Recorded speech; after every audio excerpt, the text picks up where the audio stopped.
स्वागत है आपका के सिको ज्ञान गंगा में। और आज का हमारा टॉपिक है चेंज इन सप्लाई, पूर्ति में परिवर्तन।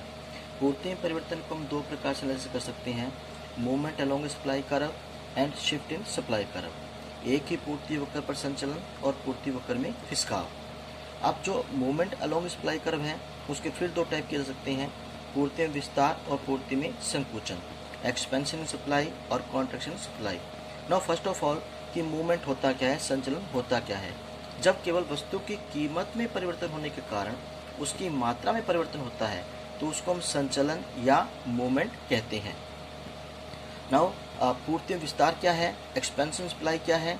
अन्य बातें समान रहने पर जब वस्तु की कीमत में वृद्धि होने के कारण उसकी पूर्ति की मात्रा में वृद्धि होती है तो इसे पूर्ति में विस्तार कहते हैं। जैसे मान लीजिए प्राइस 2, क्वांटिटी 3, प्राइजेस 2 से इंक्रीज होकर 5 हुए तो क्वांटिटी सप्लाई भी 3 से इंक्रीज होकर 5 हो गई। डायग्राम में ऐसे सप्लाई कर्व पे हम पॉइंट ए से बी की ओर मूवमेंट करते हैं, संचलन करते हैं, इसलिए इसे मूवमेंट अलोंग ए सप्लाई कर्व कहा गया है। Now second is contraction in supply, पूर्ति में संकुचन।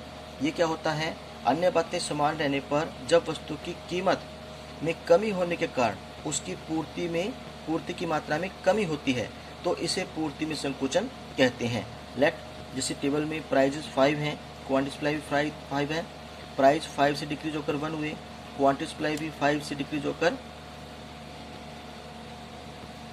1 हो जाती है। तो इस केस में जो हमारा एसएस सप्लाई कर्व है,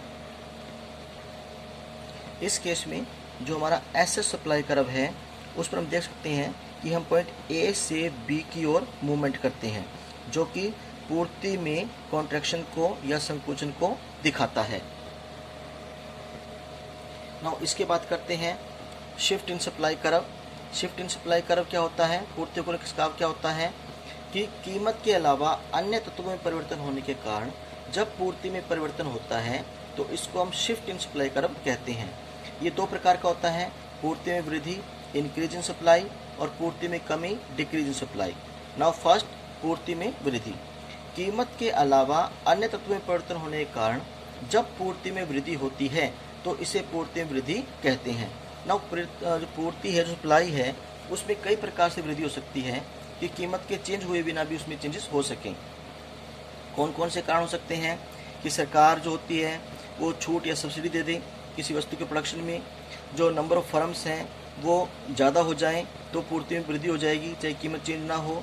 जो इनपुट्स हैं उनकी कीमतों में कमी हो जाए तो कॉस्ट कम हो जाएगी तो भी पूर्ति में वृद्धि हो जाएगी। जो टेक्नोलॉजी है वो फेवर में हो जाए, वो चेंज हो जाए, एडवांस आ जाए तो उस केस में भी क्या होगा कि प्राइस चाहे चेंज ना हो, सप्लाई इंक्रीज हो जाएगी। ना जो संबंधित वस्तुएँ हैं उनकी कीमतों में कमी हो जाए। इसी चीज़ को हमने एक टेबल और डायग्राम से क्लियर कर सकते हैं।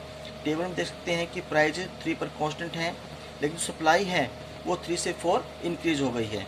ये जो 3 से 4 इंक्रीज हुई है बिना प्राइस के चेंज हुए, ये वो कारण है जिनके कारण ये इंक्रीज हुई है। डायग्राम में हम देख सकते हैं कि एसएस हमारा स्टार्टिंग सप्लाई कर्व है, एस1 हमारा सेकंड सप्लाई कर्व है जो कि पूर्ति में इंक्रीजमेंट को शो कर रहा है। नाउ पूर्ति में कमी कॉन्ट्रैक्ट डिक्रीज इन सप्लाई, कि कीमत के अलावा अन्य तत्वों में परिवर्तन होने के कारण जब पूर्ति में कमी होती है तो इसे पूर्ति में कमी कहते हैं। टेबल में प्राइस 3 पर कांस्टेंट है, लेकिन सप्लाई जो है वो 3 से डिक्रीज होकर के 2 हो जाती है।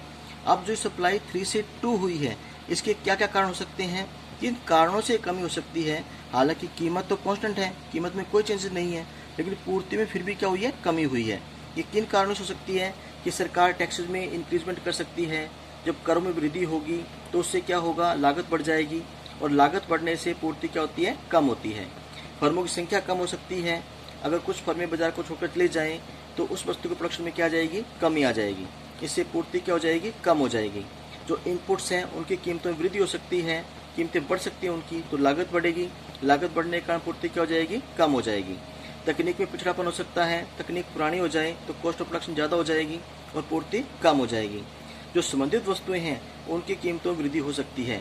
फॉर एग्जांपल जैसे कोक और पेप्सी है, मान लो हम कोक को ले रहे हैं, कोक को सेल कर रहे हैं अगर इस केस में जो हमारी पेप्सी है उसकी कीमतें बढ़ जाएं तो हमारे प्रॉफिट पेप्सी में बढ़ जाएंगे, तो हम पेप्सी को बेचना चाहेंगे ना कि कोक को। इसी कंसेप्ट को हम डायग्राम से भी क्लियर कर सकते हैं। डायग्राम में SS हमारा ओल्ड सप्लाई कर्व है, जो न्यू सप्लाई कर्व SS1 है वो सप्लाई में डिक्रीजमेंट को शो करता है। हमारा सप्लाई कर्व जो है वो राइट से लेफ्ट की ओर शिफ्ट करता है, जो कि सप्लाई में डिक्रीजमेंट को शो कर रहा है। Thank you.